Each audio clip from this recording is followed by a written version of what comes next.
Hello guys, welcome to my channel. So இன்னைக்கான வீடியோல நீங்க ஸ்கிரீன்ல பாத்துருக்க மாதிரியான பர்த்டே ஸ்டேட்டஸ் எப்படி எடிட் பண்றது சோ அத பத்தி தான் பார்க்க போறோம். இந்த ஸ்டேட்டஸ் வீடியோ எடிட் பண்றதுக்கு உங்களுக்கு KINEMASTER எடிட்டர் அப்ளிகேஷன் தேவைப்படும். நெக்ஸ்ட் வந்து black screen birthday template link டிஸ்கிரிப்ஷன்ல இருக்கு. கிளிக் பண்ணி டவுன்லோட் பண்ணிக்கோங்க. யாருக்காக ஸ்டேட்டஸ் எடிட் பண்ண போறீங்களோ அவங்களுடைய 3 போட்டோஸ் அதே மாதிரி நீங்க என்ன பாட்டு டெடிகேட் பண்ண போறீங்களோ அந்த பாட்டு டவுன்லோட் பண்ணி வச்சுக்கோங்க. So இப்போ நம்ம எப்படி எடிட் பண்றது அப்படினு பார்க்கலாம். ஃபர்ஸ்ட் KINEMASTER எடிட்டர் அப்ளிகேஷனை ஓபன் பண்ணிக்கோங்க. ஃபர்ஸ்ட் நீங்க எடிட் பண்ணும்போது இந்த கிரியேட் நியூ அப்படின்ற ஆப்ஷனை கொடுத்து 9:16 அந்த ரேஷியோவை செலக்ட் பண்ணிக்கோங்க. செலக்ட் பண்ணிட்டீங்க அப்படினா மேல இருக்கிற நெக்ஸ்ட் ஆப்ஷன் கொடுத்துக்கோங்க. இப்போ நீங்க ப்ளைனா ஒரு பேக்ரவுண்ட் இமேஜை வந்து செலக்ட் பண்ணனும். சோ அதுக்காக இதுல ஃபர்ஸ்ட்லயே இருக்கக்கூடிய இமேஜ் ஃபைலை செலக்ட் பண்ணிக்கோங்க. செலக்ட் பண்ணீங்க அப்படினா பேக்ரவுண்ட்ல இதுல இருக்கிற கலர் ஏதோ ஒரு கலரை செலக்ட் பண்ணிக்கோங்க. நான் blank-ஆ black கலரை செலக்ட் பண்ணிக்கிறேன். இதுல ஸ்டேட்டஸ் எவ்வளவு லென்த் வேணுமோ அதை வந்து அட்ஜஸ்ட் பண்ணிக்கோங்க. நான் ஒரு 30 செகண்ட்ஸ்க்கு அட்ஜஸ்ட் பண்ணி வச்சுக்கிறேன். வாட்ஸ்அப் ஸ்டேட்டஸ் எல்லாத்துக்கும் 30 செகண்ட் தான் செட் பண்ணுவாங்க. ஸோ 30 செகண்டே செட் பண்ணிக்கோங்க. நெக்ஸ்ட் பர்த்டே இமேஜஸை செலக்ட் பண்ணணும். ஸோ அதுக்காக லேயர் ஆப்ஷனை செலக்ட் பண்ணி மீடியாவை செலக்ட் பண்ணிக்கோங்க. ஸோ இப்போ உங்களோட கேலரி ஓப்பன் ஆகிருக்கும். இதில் நீங்கள் யாரோட பர்த்டேக்காக எடிட் பண்ணீங்களோ அவங்களோட ஃபோட்டோவை 1 by 1 செட் பண்ணிக்கோங்க. ஸோ ஃபர்ஸ்ட் இப்போ நான் ஒரு ஃபோட்டோவை செலக்ட் பண்ணிக்கிறேன். இப்போ நீங்கள் ஜஸ்ட் ஃபோட்டோவை கிளிக் பண்ண உடனே எடிட்டிங் பிளேஸுக்கு அந்த ஃபோட்டோ வந்து ஆட் ஆகிடும். ஸோ இதே மாதிரி நம்ம 3 ஃபோட்டோவுமே ஆட் பண்ணணும். 10 செகண்ட் நம்ம 30 செகண்ட்ஸ் டோட்டலாக வச்சிருக்கிறதுனால 10 செகண்ட்ஸுக்கு ஒரு ஃபோட்டோ அந்த மாதிரி நான் 3 ஃபோட்டோவும் இப்போ வந்து ஆட் பண்ணிக்க போகிறேன். இப்போ நான் 10 செகண்டில் வச்சு இன்னொரு ஃபோட்டோவை நான் ஆட் பண்ண போகிறேன். அகைன் அதே மாதிரி லேயரில் மீடியாக்குள்ளே போய் ஃபைல்ல இருந்து செகண்ட் ஃபோட்டோவை ஆட் பண்ணிக்கிறேன். இப்போ நான் செகண்ட் ஃபோட்டோவும் ஆட் பண்ணிட்டேன். இதே மாதிரி அடுத்த 10 செகண்ட்ஸில் வச்சு இன்னொரு ஃபோட்டோவை ஆட் பண்ணிக்க போகிறேன். ஸோ அதுக்காக அடுத்த 10 செகண்ட்ஸுக்கு மூவ் பண்ணி அகைன் அதே மாதிரி மீடியாக்குள்ளே 3வது இமேஜையும் ஆட் பண்ணிக்கிறேன். ஸோ இப்போ பார்த்தீங்க அப்படின்னா நான் 3 இமேஜுமே ஆட் பண்ணிட்டேன். ஸோ இந்த மாதிரி 3 இமேஜும் ஆட் பண்ணதுக்கப்புறமா அந்த இமேஜ் 3மே எடிட்டிங் பிளேஸில் வந்துடுச்சு. நெக்ஸ்ட்டு இந்த ஸ்டேட்டஸ்க்கான பர்த்டே டெம்ப்ளேட்டை ஆட் பண்ணணும். ஸோ அதுக்காக அகைன் அதே மாதிரி லேயரை கிளிக் பண்ணி மீடியாவிலேருந்து அந்த பர்த்டே டெம்ப்ளேட்டை ஆட் பண்ணிக்கிறேன். இந்த பர்த்டே டெம்ப்ளேட் டவுன்லோட் பண்ணிக்கிறதுக்கான லிங்க் டிஸ்கிரிப்ஷனில் இருக்குது. ஸோ கிளிக் பண்ணி டவுன்லோட் பண்ணிக்கோங்க. ஸோ நம்மளோட டெம்ப்ளேட் இங்கே வந்து ஆட் ஆயிடுச்சு. இப்போ ரைட் சைடு இருக்கிற பாக்ஸ் மாதிரியான ஆப்ஷனை செலக்ட் பண்ணிக்கோங்க. இது வந்து ஆஃப்ல இருக்கு. இதுக்கு ரைட் சைடு ஆப்ஷனில் செட் பண்ணிட்டீங்க அப்படின்னா இந்த பர்த்டே டெம்ப்ளேட் ஸ்க்ரீன் ஃபுல்லாக ஆட் ஆகிடும்.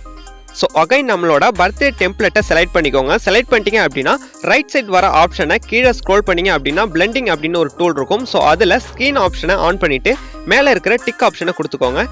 இப்போ பார்த்தீங்க அப்படின்னா பேக்ரவுண்டில் இருக்கிற இமேஜ் எல்லாம் விசிபிளாக தெரியும்.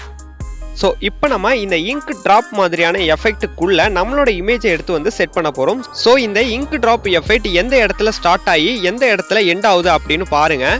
கரெக்டாக அந்த இடத்து வரைக்கும் நம்மளோட ஃபர்ஸ்ட் இமேஜை மூவ் பண்ணி செட் பண்ணணும். எடிட்டிங் ஸ்க்ரீனை கொஞ்சம் பெருசாக செட் பண்ணிட்டீங்க அப்படின்னா உங்களுக்கு எடிட் பண்ண ஈஸியாக இருக்கும். ஸோ அந்த மாதிரி செட் பண்ணிக்கோங்க.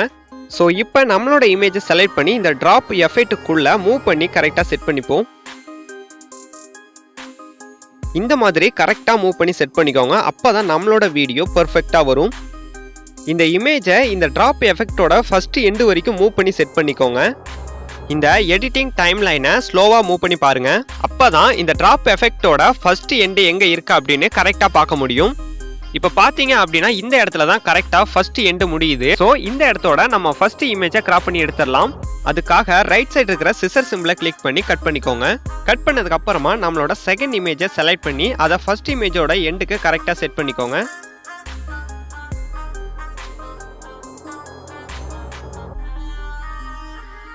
இப்போ பார்த்தீங்க அப்படின்னா இந்த செகண்ட் இமேஜை ஃபர்ஸ்ட் இமேஜோட எண்டில் கரெக்டாக செட் பண்ணியிருக்கேன். ஸோ நெக்ஸ்ட் சேம் அதே ப்ராசஸ் தான். அதே மாதிரி நம்மளோட செகண்ட் இமேஜை செலக்ட் பண்ணி அந்த இங்க் ட்ராப் எஃபெக்ட்டுக்குள்ளே செட் பண்ணிக்கோங்க.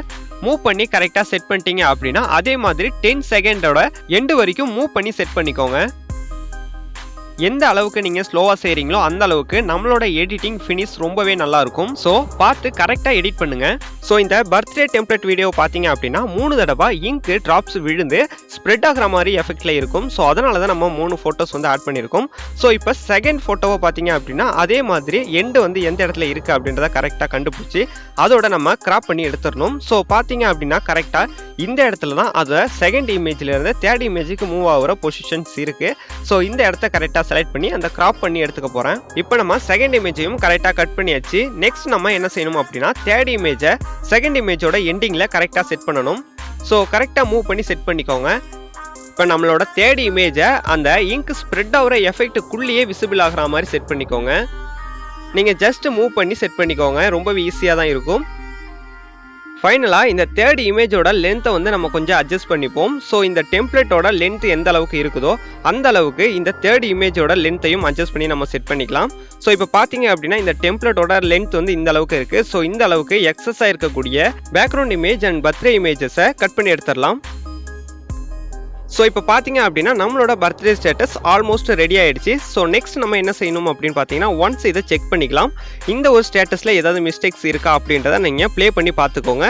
ப்ளே பண்ணி பார்க்கும்பொழுது ஏதாவது மிஸ்டேக்ஸ் இருந்துச்சு அப்படின்னா இப்போயே நீங்கள் ஈஸியாக அதை வந்து சரி பண்ணிக்கலாம். நீங்கள் ஸ்டேட்டஸ் வீடியோ எடிட் பண்ணதுக்கப்புறமா அதோட ஃபினிஷிங் பார்த்தீங்க அப்படின்னா இப்படி தான் இருக்கும்.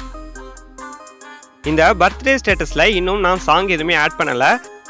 ஸோ நீங்கள் எடிட் பண்ணுறதுக்கு முன்னாடியே நீங்கள் எடிட் பண்ண போகிற பர்சனுக்கு எந்த பாட்டு சூட்டபுளாக இருக்கும் அப்படின்னு நினைக்கிறீங்களோ ஸோ அந்த பாட்டை வந்து டவுன்லோட் பண்ணி வச்சுக்கோங்க. டவுன்லோட் பண்ணி வச்சுக்கிட்டீங்க அப்படின்னா நீங்கள் எடிட்டிங் பண்ணி முடிச்சதுக்கப்புறமா இந்த ஸ்டேட்டஸ் கூட ஆட் பண்ணிக்கலாம். ஸோ இப்போ வந்து நான் ஒரு ஆடியோ எக்ஸாம்பிளுக்காக ஆட் பண்ணி காமிக்கிறேன் பாருங்கள். இதுக்காக ரைட் சைடு இருக்கிற டூல்ஸில் ஆடியோ ஆப்ஷனை செலக்ட் பண்ணிக்கோங்க. ஆடியோ ஆப்ஷனுக்குள்ளே வந்ததுக்கப்புறமா கீழே ஸ்க்ரோல் பண்ணி பார்த்தீங்க அப்படின்னா ஃபோல்டர் அப்படின்னு ஒரு ஆப்ஷன் இருக்கும். அந்த ஆப்ஷனை வந்து செலக்ட் பண்ணிக்கோங்க. இப்போ இதில் உங்கள் ஃபைலில் இருக்கக்கூடிய ஃபோல்டர் எல்லாமே விசிபிள் ஆகும். இதில் எந்த ஆடியோ வந்து நீங்கள் ஆட் பண்ண போகிறீங்களோ அந்த ஆடியோவை செலக்ட் பண்ணி அந்த ப்ளஸ் சிம்பிளை கொடுத்து ஆட் பண்ணிக்கோங்க. இப்போ வந்து ஈஸியாக உங்களோட பாட்டு இந்த இடத்துல வந்து ஆட் ஆகிடுச்சு. ஸோ நான் ப்ளே பண்ணி காமிக்கிறேன் பாருங்கள்.